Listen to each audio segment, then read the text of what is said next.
Labana. Are you ready?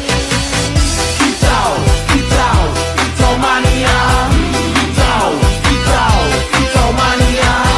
Kicau, kicau. Bismillahirrahmanirrahim. Assalamualaikum warahmatullahi wabarakatuh. Waalaikumsalam warahmatullahi wabarakatuh. warahmatullahi Halo, wabarakatuh.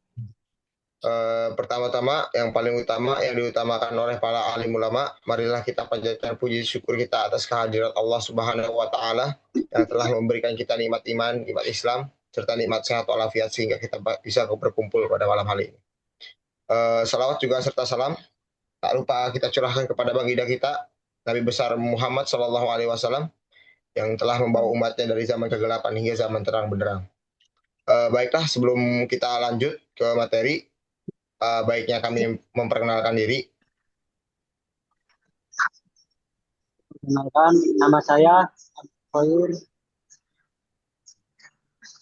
Oke, nama saya Muhammad Alfat. Saya Teraka. Saya Ferdian. Saya Rizky Darmawan. Saya Hairunisa Septiani dari kelompok 2 yang tidak mengikuti Zoom. Oke, kalau gitu mari kita mulai materi ini yang berjudul Di sini ada Islam membangun persatuan dalam keberagaman. di sini ada Islam membangun persatuan dalam keberagaman. Dalam kaitannya dengan agama, Islam merupakan petunjuk bagi manusia untuk menuju jalan yang lurus, benar dan sesuai dengan tuntunan kitab suci Al-Quran yang telah diajarkan oleh Nabi Muhammad SAW. Di slide ini saya mau menjelaskan kalau Islam itu mengajarkan kita buat hidup rukun walaupun berbeda-beda. Jadi intinya keberagaman itu bukan alasan buat terpecah, tapi justru jadi cara supaya kita bisa saling mengenal dan menjaga persatuan. Di bagian latar belakang dan konsep keberagaman. Konsep keberagaman itu, konsep keberagaman itu bisa dilihat dari surat Al-Hujurat ayat 13. Dari ayat tersebut, Allah sudah menunjukkan bahwa keberagaman itu mutlak atau tidak bisa diubah. Jadi tidak bisa diubah sama sekali. Dan apa latar belakang dari keberagaman? Latar belakang dari keberagaman yaitu sunatullah. Jadi manusia itu diciptakan berbeda-beda untuk saling mengenal. Ibarat nggak boleh terpecah belah lah. Boleh dilanjut ke slide selanjutnya. Nah, di sini ada penyebab perbedaan. Penyebab perbedaan sendiri aja sudah ada 3 macam, yaitu 1, faktor politik, 2, perubahan sosial, 3, pengaruh luar. Yang nomor 1, faktor politik, yaitu salah satu penyebab perbedaan. Maksud dari faktor politik yaitu dari Indonesia saja sudah banyak berbagai macam politik yang menyebabkan perbedaan antara sesama manusia. Dan dari kedua itu perubahan sosial. Nah, dari perubahan sosial ini bisa menjadi salah satu penyebab perbedaan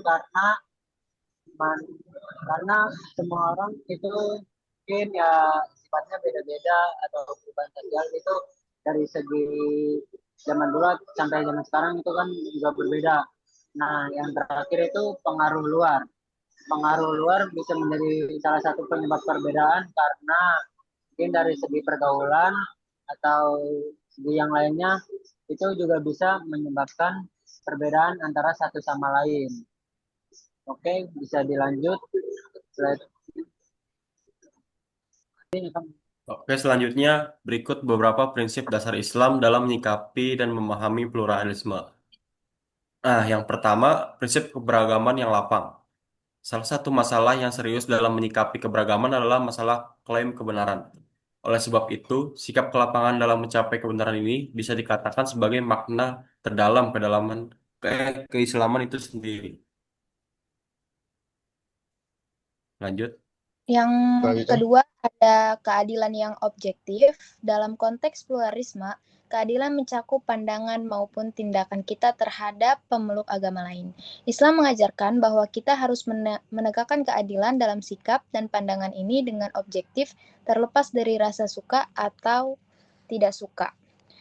Maksud dari poin keadilan yang objektif ini dalam konteks pluralisme, kita harus bersikap adil kepada semua orang, termasuk yang berbeda agama, maupun itu agamanya Hindu, Kristen, Buddha. Pokoknya kita tidak boleh bersikap tidak adil karena rasa kalau misalkan kita tuh nggak suka sama dia. Adil di sini berarti tidak membeda-bedakan perlakuan hanya karena kita suka atau tidak suka. Contoh sederhana aja dalam lingkungan kampus. Dalam lingkungan kampus, misalkan saat kerja kelompok, semua anggota diberi kesempatan yang sama untuk berpendapat.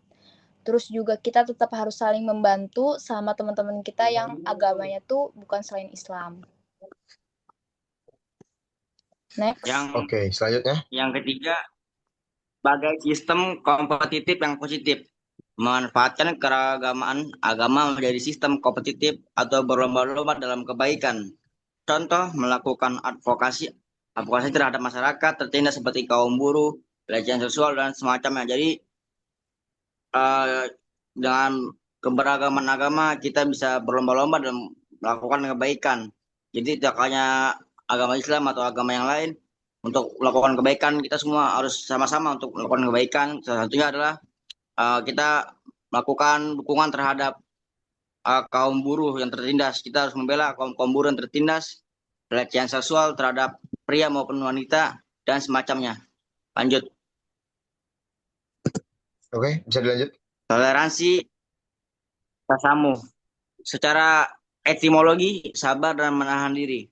Secara terminologi, sebuah sikap saling menghargai, saling menghormati, menyampaikan pendapat, pandangan, kepercayaan kepada orang lain yang bertentangan dengan diri sendiri.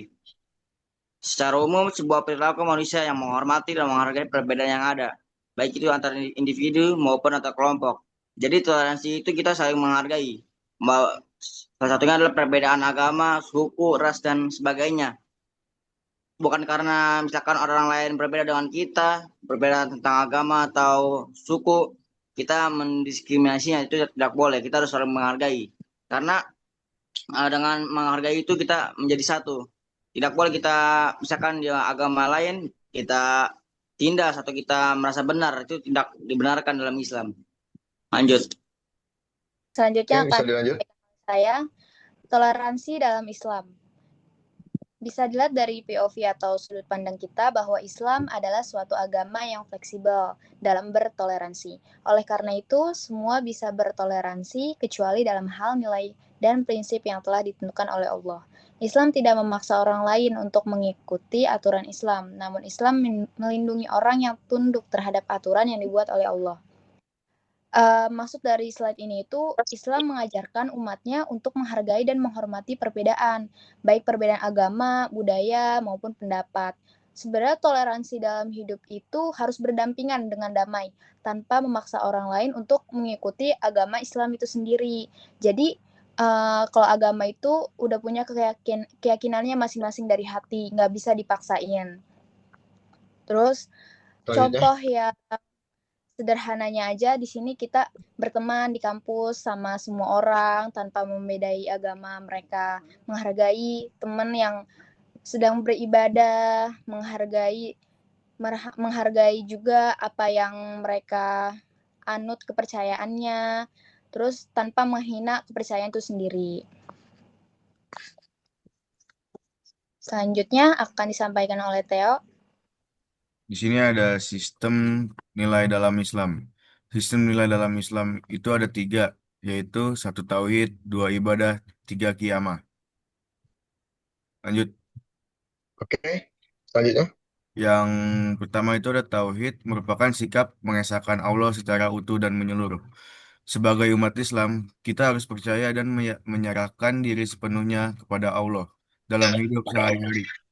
Jadi, tauhid menjadi dasar utama dalam ajaran Islam karena mengajarkan kita untuk selalu bergantung dan beribadah hanya kepada Allah. Lanjut. Oke, selanjutnya. Selanjutnya tentang ibadah.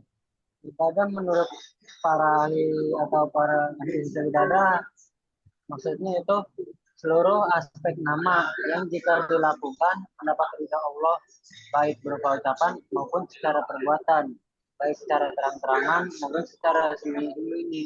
Jadi maksud dari ibadah sendiri yaitu segala perilaku baik secara terang-terangan nih atau secara sembunyi-sembunyi, baik dari perbuatan atau omongan itu mendapatkan ridho Allah, mendapatkan ridho di sisi Allah. Lanjut.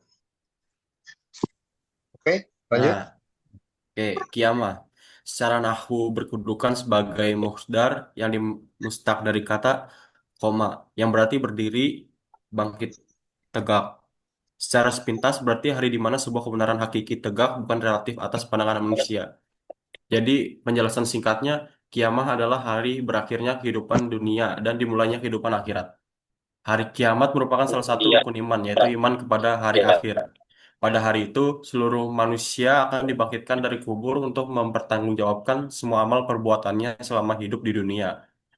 Nah, contohnya setelah kiamat terjadi, manusia akan melalui proses yang pertama yaitu Yaumul Ba'ats atau hari kebangkitan. Dan yang kedua Yaumul Hisab, hari perhitungan amal, dan Yaumul Mizan, penimbangan amal baik dan buruk. Selanjutnya akan Oke, disampaikan selanjutnya. oleh saya prinsip nilai dalam Islam. Di sini ada tasdik, merupakan sifat membenarkan terhadap segala sesuatu yang bersumber dari Allah, Rasul, dan ulil amri. Tasdik yang berarti itu kita harus membenarkan dan meyakini apa yang diajarkan oleh Allah, Rasul, dan pemimpin yang sesuai dengan ajaran Islam. Jadi umat Islam itu diwajibkan untuk percaya dan mengikuti ajaran yang benar menurut agama Islam itu sendiri. Contohnya, kita harus meyakini Al-Quran sebagai pedoman kita. Terus mengikuti ajaran-ajaran yang udah diajarkan oleh Nabi dari zaman dahulu. Yang kedua ada tasyri. Tasyri di sini berarti aturan atau hukum yang ditetapkan oleh Allah yang harus dipatuhi juga oleh agama Islam dimanapun dan kapanpun. Ajaran agama ini tidak boleh dan nggak akan bisa diubah. Pokoknya udah mutlak hukumnya. Namun bisa juga diubah tapi untuk menyesuaikan keadaan tertentu. Contohnya, tetap melaksanakan sholat dan puasa walaupun lingkungannya berada di lingkungan dengan agama yang berbeda. Yang ketiga ada siriyah. Siriyah yang berarti itu menjaga rahasia atau sesuatu yang tidak perlu diumbar kepada orang lain. Dalam Islam ini ada hal-hal yang tertentu emang yang harus dijaga demi keamanan, kehormatan, atau kebaikan agama. Contohnya dalam lingkungan kita itu kayak kita harus menjaga rahasia pribadi atau keluarga, terus tidak menyebarkan aib atau informasi yang setidaknya nggak akurat untuk orang lain. Jadi itu kayak fitnah, jadi nggak boleh kayak gitu. Terus, jadi intinya menjelaskan prinsip-prinsip nilai dalam Islam, yaitu kayak tasdik yang berarti meyakini ajaran Allah dan Rasul, tasyri yaitu mematuhi hukum Allah, dan siriyah yaitu menjaga rahasia atau hal-hal yang tidak perlu diumbar. Prinsip-prinsip ini biasanya dijadikan sebagai pedoman umat Islam dalam bersikap untuk menjalani keseharian di hidupnya masing-masing. Yuk. Oke, tidak terasa sudah sampai di penghujung acara ya atau presentasi kali ini. Mungkin cukup ini saja yang dapat kami sampaikan. Jikalau ada kebaikan, datangnya dari Allah. Jikalau ada keburukan dan salah perkataan, datangnya dari kita. Wabillahi taufik wal hidayah. Wassalamualaikum warahmatullahi wabarakatuh. Waalaikumsalam warahmatullahi wabarakatuh.